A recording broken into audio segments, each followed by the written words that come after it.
The director of the company looked at the woman standing in front of him with disdain.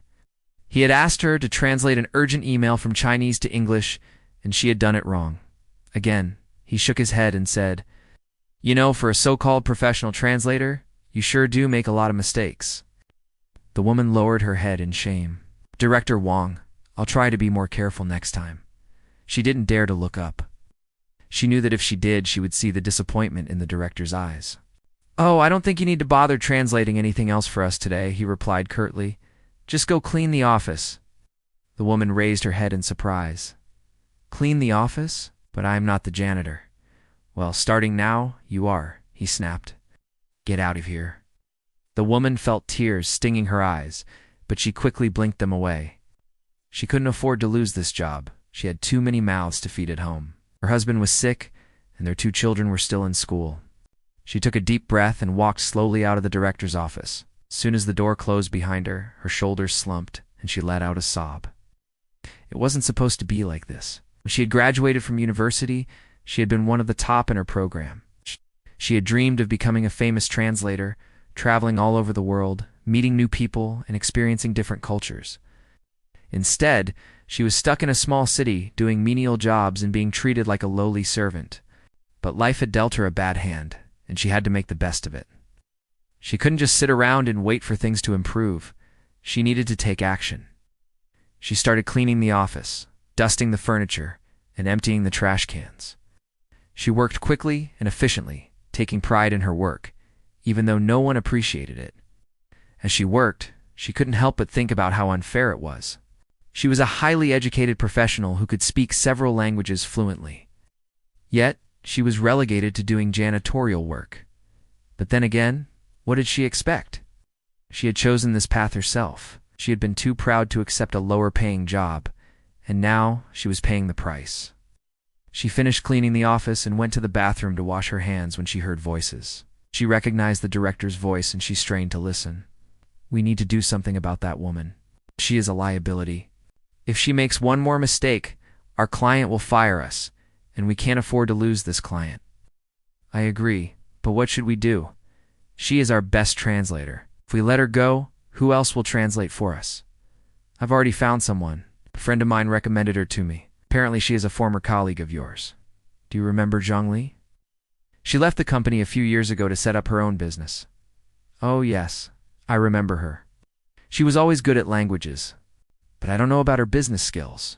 Will she be able to handle the pressure?" "Of course she can. I wouldn't have recommended her to you if I wasn't sure. Trust me, you won't regret this decision." The woman stood frozen, her heart sinking in her chest. She couldn't believe what she had just heard.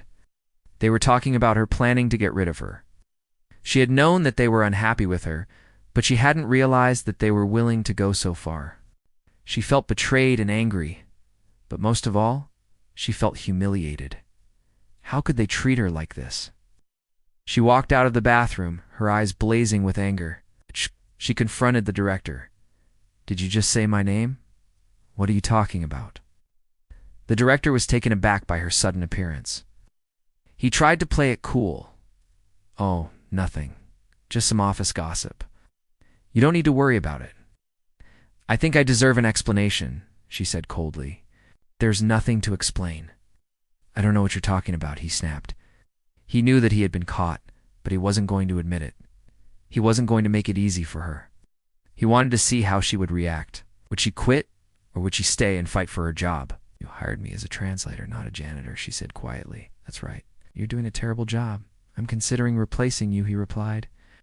"You can go ahead and find someone else." "I don't care," she said, her voice trembling. The director was taken aback by her reaction. He had expected her to beg and plead with him, but instead she'd become even colder. He felt a sense of unease. Was he making a mistake? Was she worth getting rid of? He thought about it for a moment. "All right, you win. I'll give you another chance. But if you make one more mistake, you're fired," he said, trying to sound authoritative. But she wasn't listening. She had already walked away. She walked out of the office building and into the bustling city. She didn't know where she was going, but she didn't care. Just needed to get away from that place. As she walked, she thought about her future. What was she going to do now? She couldn't keep working there. She needed to find a new job. She pulled out her phone and started searching for job openings. She found a website that specialized in language jobs and applied for a position. She didn't know if she would get the job, but it was worth a shot. She needed money, and she needed it fast. Meanwhile, back at the office, the director was watching her leave. He had been contemplating whether he had made a mistake. He had seen the fire in her eyes, and he couldn't help but feel intimidated. Was she really capable of more than he had given her credit for?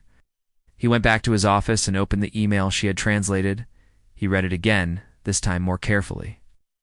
And to his surprise, he realized that she had actually done a good job.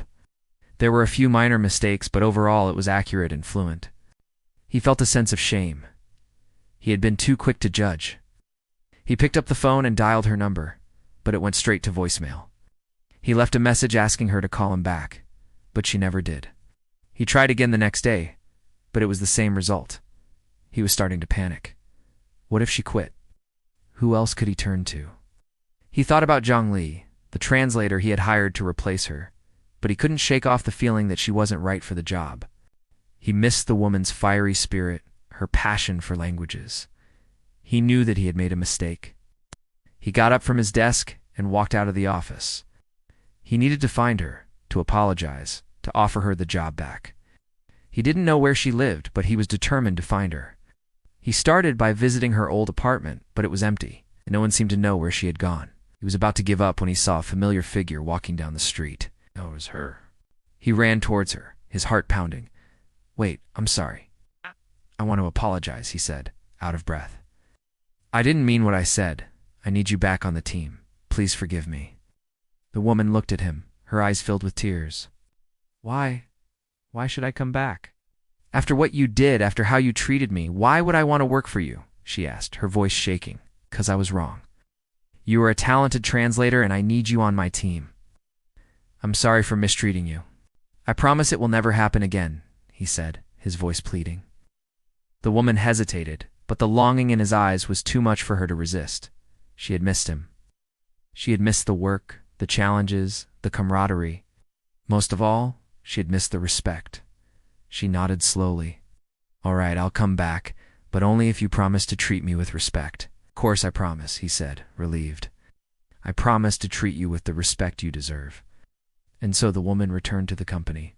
Her relationship with the director was different now, more respectful, more appreciative. They had both learned valuable lessons about humility, forgiveness, and the importance of treating others with respect.